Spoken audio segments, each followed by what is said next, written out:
Hi guys, welcome to Empower Academy. So last class வந்து பார்த்தோம் அப்படின்னா இது வரைக்கும் பார்த்துருந்தோம் அப்படின்னா இந்தியா இண்டிபெண்டன்ஸ் ஆக்ட் வரைக்கும் பார்த்துருந்தோம். இந்திய சுதந்திர சட்டம் இந்தியா இண்டிபெண்டன்ஸ் ஆக்ட் வரைக்கும் பார்த்துருந்தோம்.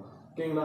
ஸோ இந்திய சுதந்திர சட்டம் 1947 அது வரைக்கும் என்ன பண்ணியிருந்தோம் அப்படின்னு சொல்லி பார்த்தோம்னா லாஸ்ட் கிளாஸ்ல பார்த்துருந்தோம். ஸோ இன்னைக்கு நம்ம என்ன பார்க்க போறோம் அப்படின்னு சொல்லி பார்த்தோம் அப்படின்னா மேக்கிங் ஆஃப் இந்தியன் கான்ஸ்டியூஷன். ஓகேங்களா? So making of Indian constitution. ஓகேங்களா? So making of Indian constitution. ஓகேங்களா? ஸோ கான்ஸ்டியூஷன் உருவாக்குறதுக்காக ஒரு அசம்பிளி தான் வந்து என்ன சொல்லி பார்த்தோம்னா கான்ஸ்டியூஷன் அசம்பிளி, சட்ட நிர்ணய சபை. ஓகேங்களா? சட்ட நிர்ணய சபை. ஓகேங்களா? இந்த சட்ட நிர்ணய சபை ஃபார்மேஷன் ஆஃப் கான்ஸ்டியூஷன் அசம்பிளி. ஓகேங்களா? இந்த கான்ஸ்டியூஷன் அசம்பிளி, இந்த சட்ட நிர்ணய சபை அப்படிங்கிற ஐடியா ஃபர்ஸ்ட் எதுக்கு இந்த சட்ட நிர்ணய சபை எதுக்காக அப்படின்னா அரசியலமைப்பை உருவாக்குறாரு. இந்த அரசியலமைப்பு சட்ட நிர்ணய சபை கான்ஸ்டியூஷன் அசம்பிளி 1934 ஃபர்ஸ்ட் வந்து பார்த்தோம்னா இந்த ஐடியா யாருக்கு வருது அப்படின்னு சொல்லி பார்த்தோம் அப்படின்னா எம்என் ராய். ஓகேங்களா?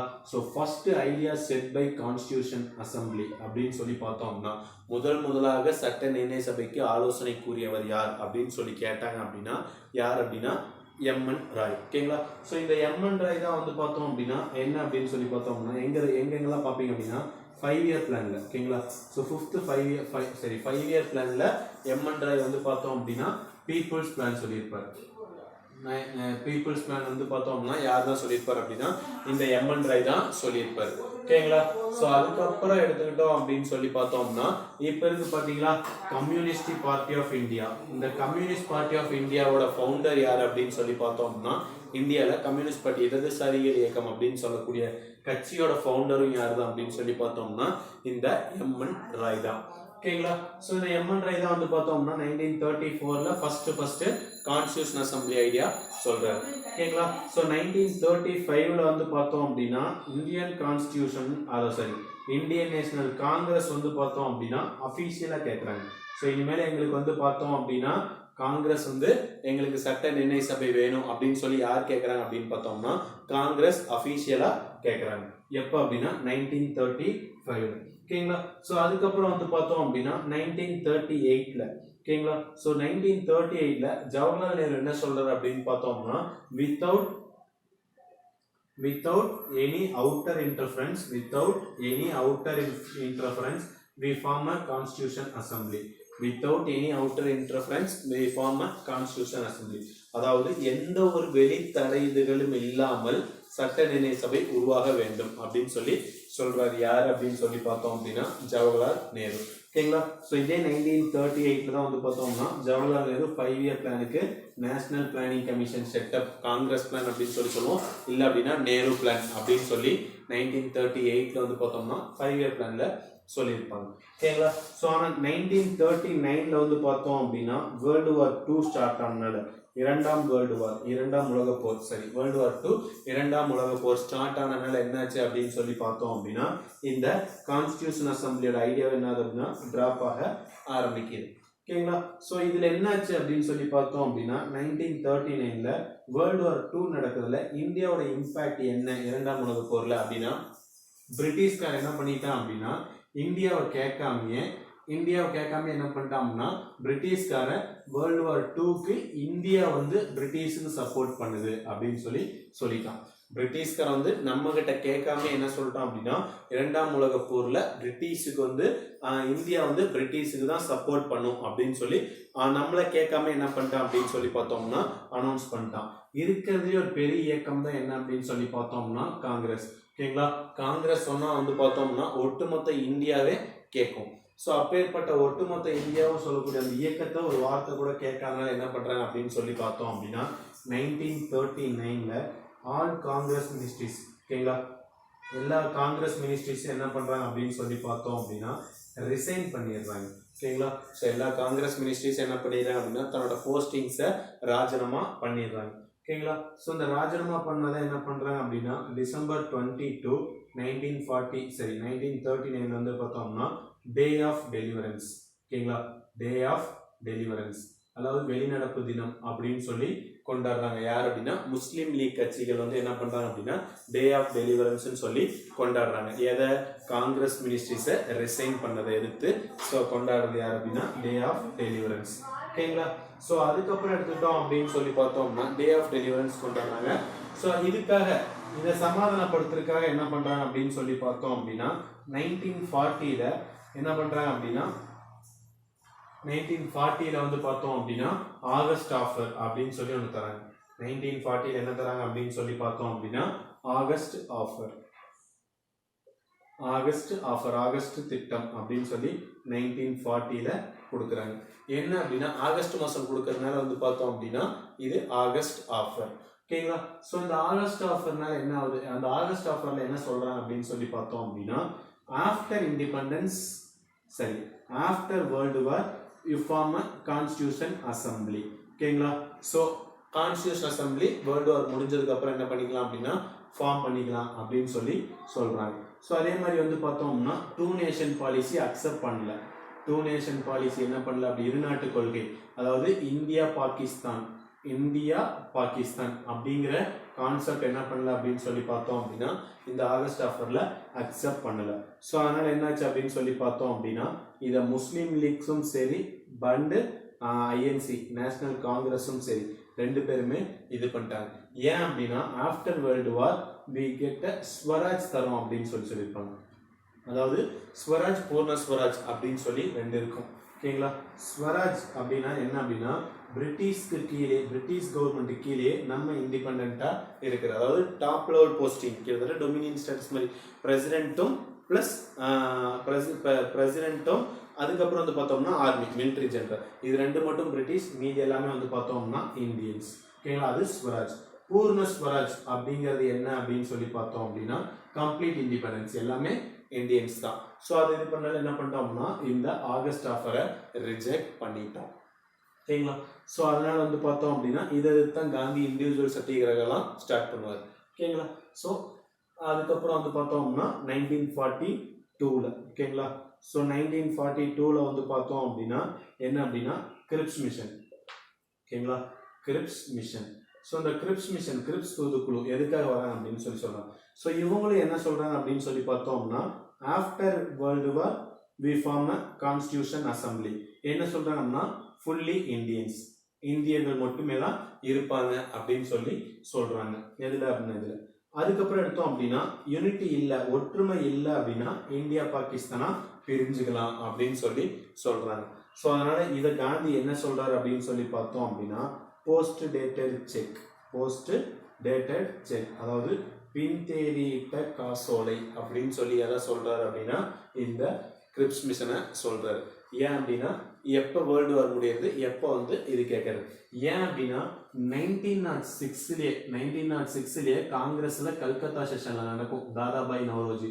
ஸோ அப்பவே நம்ம என்ன பண்ணிட்டோம் அப்படின்னா ஸ்வராஜ் கேட்டுட்டோம். ஓகேங்களா? ஸோ அதுக்கப்புறம் 1929ல லாகூர் செஷன்ல ஜவஹர்லால் நேரு தலைமையில் ஓகேங்களா ஜவஹர்லால் நேரு தலைமையில் என்ன கேட்டோம் அப்படின்னா பூர்ண ஸ்வராஜ் கேட்டோம். ஆனால் இவன் 1940ல தான் எதுவே தர வரோம், ஸ்வராஜே தர வரோம். சொன்னது என்ன பண்ணாங்கன்னா அப்போ ரிஜெக்ட் பண்ணாங்க. ஸோ இது எப்போ முடியாது, எப்போ இது பண்ணுறதுன்னு சொல்லி இது பண்ணுறது. ஸோ இந்த கிரிப்ஸ் மிஷனை எதிர்த்து தான் காந்தி என்ன ஸ்டார்ட் பண்ணுறாரு அப்படின்னா குவிட் இந்தியா மூவ்மெண்ட். ஓகேங்களா? வெள்ளையனே வெளியேறு இயக்கம் ஃபார்ம் பண்ணுறாங்க. ஓகேங்களா? ஸோ நான் ஜஸ்ட் கான்ஸ்டியூஷன் ஓரியன்ட் மட்டும்தான் சொல்லிட்டு இருக்கேன். ஓகேங்களா? ஸோ இன்னும் ஹிஸ்ட்ரியில் டீட்டெயிலாக வரும். ஓகேங்களா? ஸோ அதுக்கப்புறம் எடுத்துட்டோம் அப்படின்னு சொல்லி பார்த்தோம்னா world war quit India movement 1946 லியா தேசராய் ட்ரீட்டி எல்லாமே முடிஞ்சதுக்கு அப்புறம் என்ன அப்படின்னு சொல்லி பார்த்தோம்னா 1946ல கேபினெட் மிஷன் வருது. கேபினெட் தூதுக்குழு. ஓகேங்களா? ஸோ இந்த கேபினெட் தூதுக்குழு தான் என்ன பண்றாங்க அப்படின்னா கான்ஸ்டியூஷன் அசம்பிளியை அக்செப்ட் பண்ணிக்கிறாங்க. ஓகேங்களா? ஸோ சிம்பிளா சொல்லணும் அப்படின்னா 1934 first idea set by MN Roy. 1935 அஃபீஷியலா காங்கிரஸ் ஐஎன்சி இந்திய தேசிய காங்கிரஸ் அஃபீஷியலா கேட்குறாங்க. 1938 Jawaharlal Nehru does not without any outer இன்டர்ஃபரன்ஸா எந்த ஒரு வெளியே இது இடையூறு இல்லாமல் உருவாக்க வேண்டும். 1940ல அவன் நம்ம கொடுத்தது தான் ஆகஸ்ட் ஆஃபர். அதை விட்டோம்னா இங்கே டிசம்பர் 22 1939ல டே ஆஃப் டெலிவரன்ஸ் வெளிநடப்பு தினம். ஓகேங்களா? So 1940 August offer, 1942 grips mission, 1946 cabinet mission. ஓகேங்களா? இதுல என்ன அப்படின்னா கான்ஸ்டிடியூஷன் அசம்பிளி சட்ட நிர்ணய சபை முதல்ல ஆங்கிலேயர்களால் எப்போது ஏற்றுக்கொள்ளப்பட்டது அப்படின்னா ஃபர்ஸ்ட் இங்கிலீஷ் எப்போ அக்செப்ட் பண்ணிட்டாங்க அப்படின்னா ஆகஸ்ட் ஆஃபர்ல. ஸோ எந்த அடிப்படையில் கான்ஸ்டிடியூஷன் அசம்பிளி ஃபார்ம் பண்ணுறோம் அப்படின்னு சொல்லி பார்த்தோம்னா இந்த கேபினட் மிஷன் அடிப்படையில் தான் எதை ஃபார்ம் பண்ணுறோம் அப்படின்னா இந்த கான்ஸ்டிடியூஷன் அசம்பிளியை ஃபார்ம் பண்ணுறோம். ஸோ கான்ஸ்டிடியூஷன் அசம்பிளி ஏற்றுக்கிட்டது எந்த விஷயம்ல அப்படின்னா cabinet mission. First constitution assembly okay அப்படின்னு சொன்னது எப்போ அப்படின்னா பிரிட்டிஷால எப்போ ஓகே சொன்னது அப்படின்னா ஆகஸ்ட் ஆஃபர்ல ஓகே சொன்னாங்க. ஓகேங்களா? ஸோ எப்படியோ ஒரு வழியாக என்ன பண்ணிட்டாங்க கான்ஸ்டிடியூஷன் அசம்பிளியை ஃபார்ம் பண்ணிட்டாங்க. ஓகேங்களா? ஸோ நெக்ஸ்ட் எடுத்துட்டோம் அப்படின்னு சொல்லி பார்த்தோம் அப்படின்னா கான்ஸ்டிடியூஷன் அசம்பிளியோட செட்டப். ஓகேங்களா? ஸோ எப்படி இருந்துச்சு கான்ஸ்டிடியூஷன் அசம்பிளியோட செட்டப். ஓகேங்களா? ஸோ டோட்டலாக எவ்வளோ மெம்பர்ஸ் இருந்தாங்க அப்படின்னு சொல்லி பார்த்தோம் அப்படின்னா 389 மெம்பர்ஸ் இருந்தாங்க. டோட்டலாக 389 மெம்பர்ஸ். ஸோ இதை எப்படி பிரிக்கலாம் அப்படின்னு சொல்லி பார்த்தோம் அப்படின்னா 296, 93. ஸோ இந்த 296 எதுக்காக அப்படின்னு சொல்லி பார்த்தோம் அப்படின்னா பிரிட்டிஷ் ப்ராவின்ஸ். ஓகேங்களா? பிரிட்டிஷ் அதாவது சுதேச மன்னர் பிரிட்டிஷ் ப்ராவின்ஸ் பிரிட்டிஷ் மாகாணங்களுக்கு. இந்த 93 சீட்ஸ் எதுக்காக அப்படின்னா பிரின்ஸ்லி ஸ்டேட்ஸ். ஓகேங்களா? பிரின்ஸ்லி ஸ்டேட்ஸ் சுதேச மன்னர்களுக்கு. ஓகேங்களா? ஸோ இதை எப்படி டிவைட் பண்ணலாம் அப்படின்னு சொல்லி பார்த்தோம் அப்படின்னா 208, 73, 15. இந்த 208 வந்து பார்த்தோம்னா ஐஎன்சிக்கு, 73 வந்து பார்த்தோம்னா முஸ்லீம் லீக்கு, 50s வந்து பார்த்தோம்னா others Christianity, six, Anglo Indians இவங்களுக்குலாம் வந்து பார்த்தோம்னா 15. ஓகேங்களா? ஸோ இதோட சப் டிவிஷன். ஓகேங்களா? பட் ஆனால் ஸ்கூல் புக்கில் என்ன கொடுத்துருப்போம் அப்படின்னு சொல்லி பார்த்தோம் அப்படின்னா எல்லாமே சேம் தான். என்ன அப்படின்னு சொல்லி பார்த்தோம்னா 292 வந்து பார்த்தோம்னா பிரிட்டிஷ் ப்ராவின்ஸுன்னு சொல்லி கொடுத்துருப்பான்.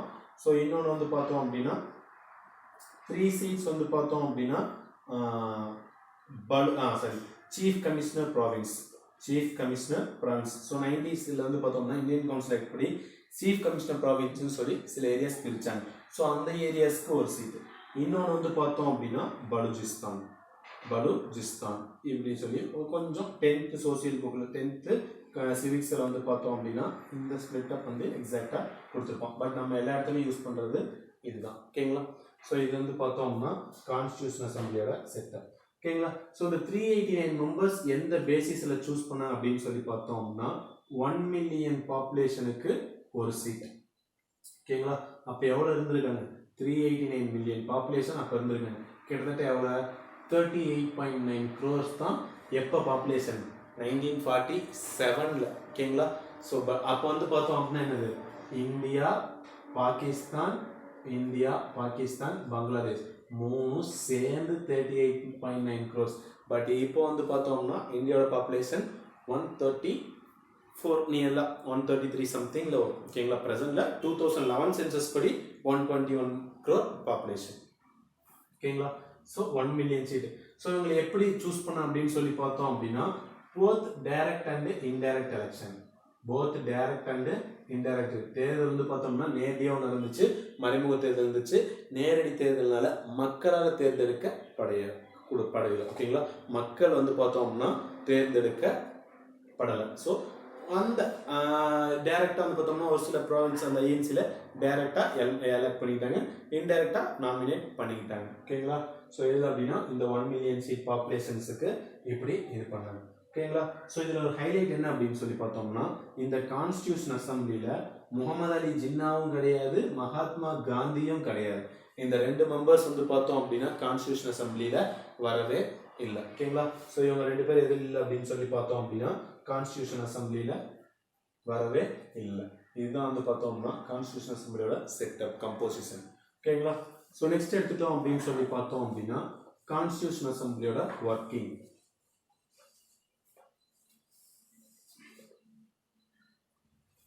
சட்ட நிர்ணய சபையின் வேலைகள் ஒர்க்கிங். ஓகேங்களா?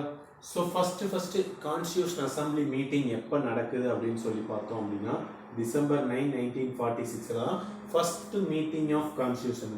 முதல் சட்ட நிர்ணய சபையின் முதல் தொடர். ஓகேங்களா? ஸோ 2 லாங்குவேஜ்லையும் எக்ஸ்பிளைன் பண்ணுவோம். பட் ஆனால் போர்டில் எழுதுறது ஒரு லாங்குவேஜில் எழுதுறோம். ஓகேங்களா? ஃபர்ஸ்ட் கான்ஸ்டிடியூஷன் அசம்பிளி மீட்டிங் இப்போ முதல் சட்ட நிர்ணய சபையின் தொடர் அப்படின்னு சொல்லி பார்த்தோம்னா December 9, 1946. ஓகேங்களா. ஸோ இப்போ ஒரு மீட்டிங் ஒன்று நடந்துச்சு அப்படின்னா அந்த மீட்டிங்க்கு என்ன யார் வேணும், தலைவர் வேணும்.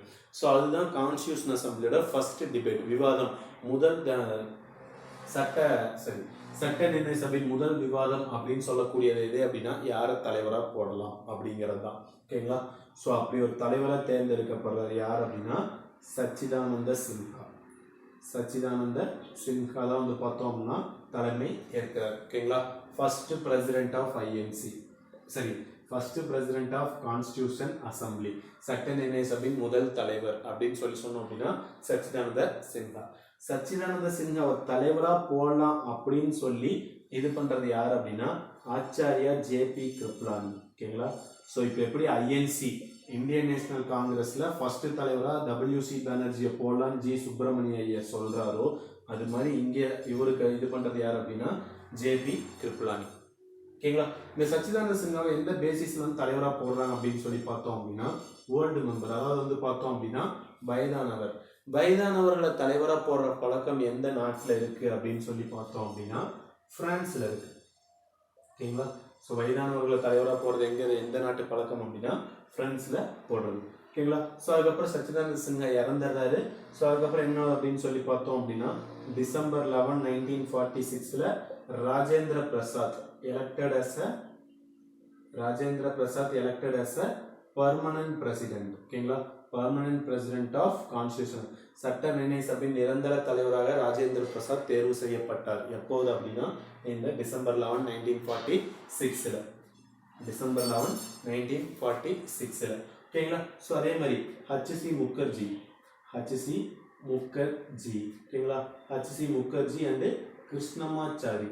ஸோ 2 பேர் என்ன பண்ணுறாங்க அப்படின்னு சொல்லி பார்த்தோம் அப்படின்னா வைஸ் பிரசிடென்ட், துணைத் தலைவராக 2 பேர் தேர்ந்தெடுக்கப்பட்டார். ஒரே சமயம் 2 பேர் தேர்ந்தெடுக்கப்பட்டார். யார் அப்படின்னா ஹச்சி முகர்ஜி ஒன்று, இன்னொன்று வந்து பார்த்தோம் அப்படின்னா கிருஷ்ணமாச்சாரி. இவங்க 2 பேர் வந்து பார்த்தோம்னா என்ன அப்படின்னா வைஸ் பிரசிடென்ட். ஸோ இந்த கான்ஸ்டியூஷன் அசம்பிளிக்கு லீகல் அட்வைசர், சட்ட ஆலோசகர் யார் அப்படின்னு சொல்லி பார்த்தோம் அப்படின்னா பிஎன் ராவ். ஓகேங்களா. ஸோ இந்த பிஎன் ராவ் தான் வந்து பார்த்தோம் அப்படின்னா legal advisor for constitution assembly. ஓகேங்களா. ஸோ இதுதான் வந்து பார்த்தோம் அப்படின்னா டிசம்பர் 11 நடந்தது. ஓகேங்களா. ஸோ அதுக்கப்புறம் எடுத்துட்டோம் அப்படின்னு சொல்லி பார்த்தோம் அப்படின்னா டிசம்பர் 11 நடந்தது இந்தந்த இது. ஓகேங்களா. ஸோ நெக்ஸ்ட் எடுத்துட்டோம் அப்படின்னு சொல்லி பார்த்தோம்னா டிசம்பர் 13. ஓகேங்களா. December 13 objective resolution. ஓகேங்களா. So objective resolution passed by Nehru. ஓகேங்களா. குறிக்கோள் தீர்மானம் நேருவால் நிறைவேற்றப்பட்டது. ஓகேங்களா.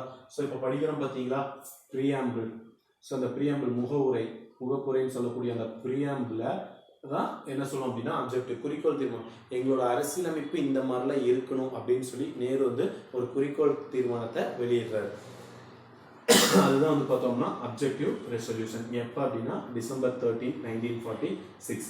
இது எப்போ கான்ஸ்டியூஷன் அசம்பிளியில் ஏற்றுக்கிறாங்க அப்படின்னு சொல்லி பார்த்தோம்னா ஜனவரி 22, 1947 தான் வந்து பார்த்தோம் அப்படின்னா என்ன பண்ணுறாங்க அப்படின்னா இதை கான்ஸ்டியூஷன் அசம்பிளியில் ஏற்றுக்கிறாங்க. ஓகேங்களா. ஸோ நத்திங் பட் 3 டேட் தான்.